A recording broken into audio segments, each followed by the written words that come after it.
Welcome to Lecture 12B, entitled Change of Variables in Multiple Integrals.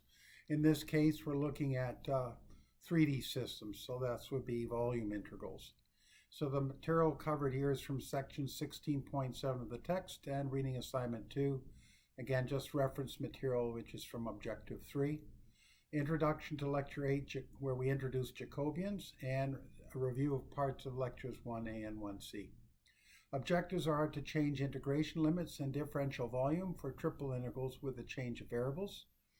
And the concepts and visualization skills we'll be considering are the relationship between integration bounds in Cartesian coordinates and the transform coordinates, and also determining the determinant of the Jacobian matrix and differential volume in the transform coordinates. Just again, the same two notes as before. In the remaining lecture modules on integration, we use different nomenclature to define transformation matrices compared to what was discussed at the beginning of Lecture 8, so as to be consistent with the textbook. And you may find Lecture 1A, Slide 6 complementary to the discussion in this lecture. All right, as usual, I will skip over this slide. There are only two items that we'll be considering in terms of slides, so we'll just move on.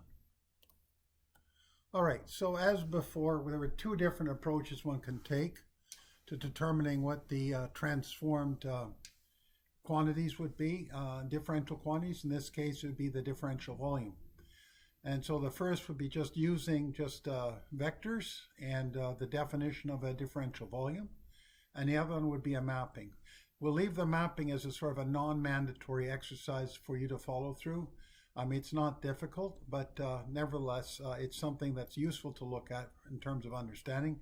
But again, you do not have to do it if you're running out of time, and you're not going to be tested on it. So the differential volume at a position x naught, y naught, z naught. Basically, what you're doing is you're taking the dot product between a vector and the cross product of two other vectors, and what you end up with is a parallelepide. And so in this case, we're going to choose a cube, or at least a rectangular object, a rectangular box. And we're going to have it a certain height in the z direction, and a certain, on the plane, certain direction x and a certain direction y. So when you look at each one of these, the coordinates are orthogonal to each other. And so we will have the vector, which is pointing in the z direction, dz, dot product with the cross product between the two vectors in the xy plane, differential that is, dx and dy. And if you carry that through, you'll find that that's equivalent to dx dy dz, which is a differential volume element in Cartesian coordinates.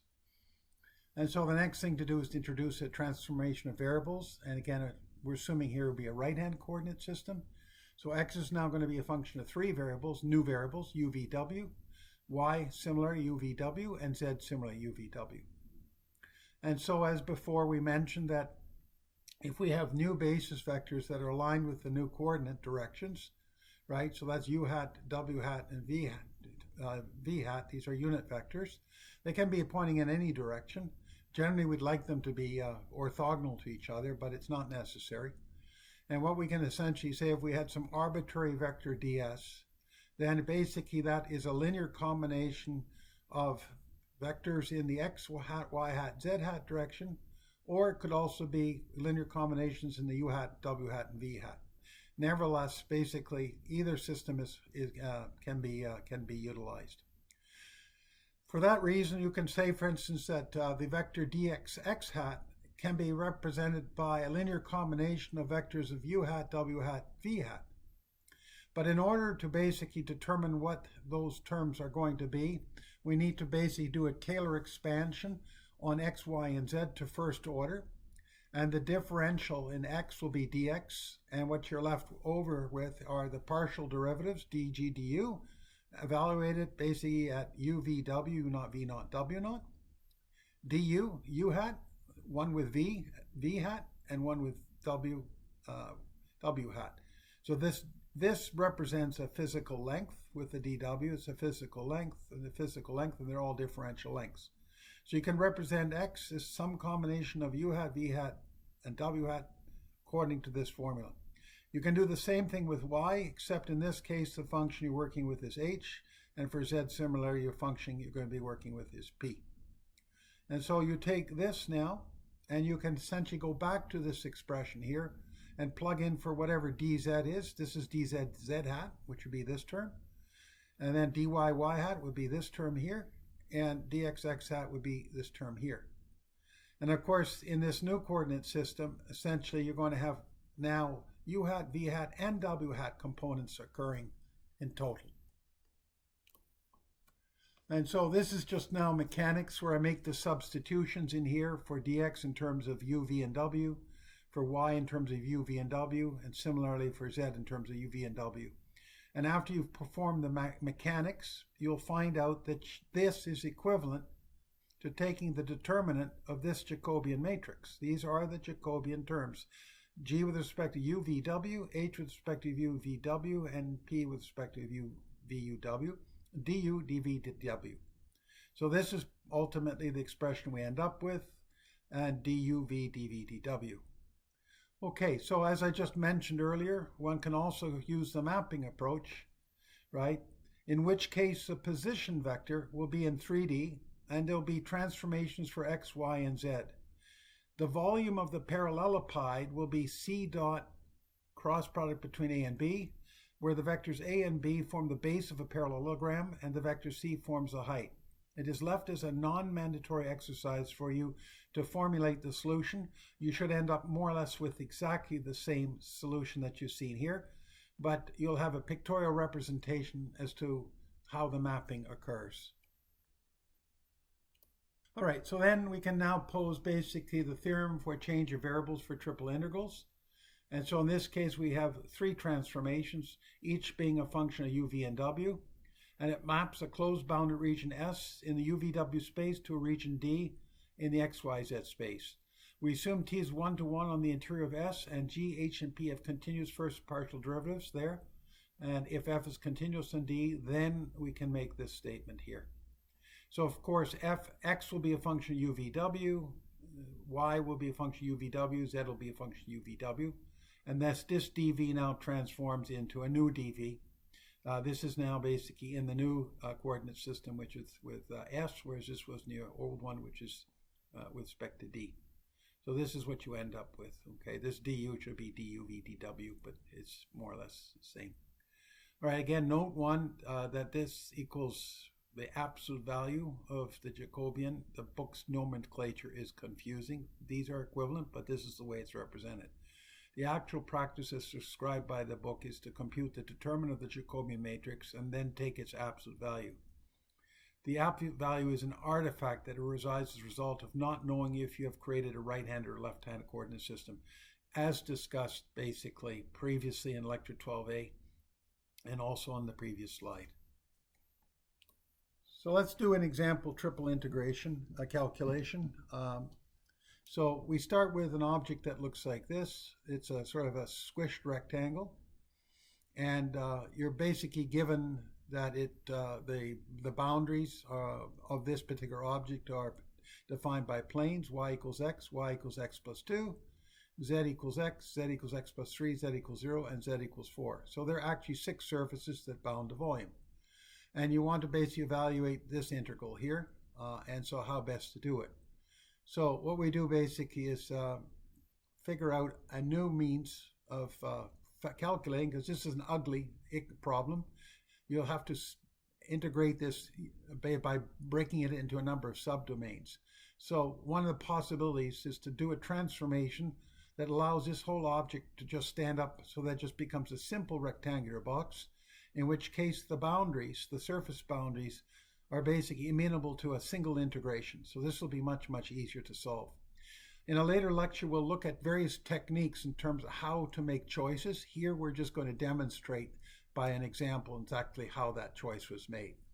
So what we can do, and again, this is just for illustration purposes, if we were basically to try and get everything over on one side for all of these equations, except the last one where it's obvious that z equals 0 and z equals 4 is in a very simplified case. So if we take this and put x on the other side, we get y minus x equal to 0. We also end up basically with the second one being y minus x equals 2, and z minus x equals 0 for the next one, z minus x equals 3 for the next one, and the last two remain unchanged. So if you look at y minus x is common here. And these are just simple numbers. I like seeing that. Similar here, z minus x, this is y minus x. Z minus x equals 0, simple number. Z minus x equals 3, simple number. So it would make sense to define this as one variable, new variable, which is common in both cases. So if this is one new label, which we define as u equals 0 and u equals 2, that would be a boundary on u, which are based on simple numbers, 0 and 2. Similarly here, if we define z minus x to be v, then this is v equals 0 and v equals 3. Very simple boundaries to work with. And the last one, basically, you just define w to be equal to z. Okay, so nothing has changed here because these would end up being just simple numbers. So we can say that the boundary to region S and points within the region would be 0 is less than equal to u is less than equal to 2, 0 less than equal to v is less than equal to 3, and 0 is less than equal to w is less than equal to 4. So that's very simple. I like seeing something like that. Those are simple boundaries to work with. Now this transformation will be T inverse. Don't forget the T matrix was x as a function of u, v, w. Whereas here this is the inverse where we have u, v, and w as a function of x, y, and z.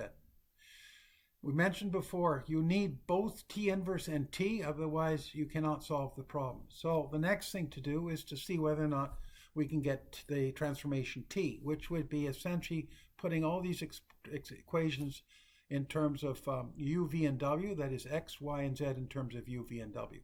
So the next slide basically does that. So we have u, v, w equals, and here I've put this in matrix form. Okay, so u, v, w is equal to this matrix times x, y, z. All right, well, I want x, y, z in terms of u, v, w. So I basically multiply left and right by the inverse of this matrix. The inverse of this matrix times this matrix is the identity matrix.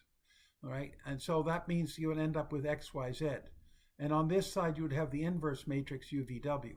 If you take the inverse of this matrix, you'll end up with this matrix. And if you now expand this out in terms of by row, u is equal to minus v plus w, v is equal to minus, this would be equal to u, v equals u minus v plus w, and then w equals w as before.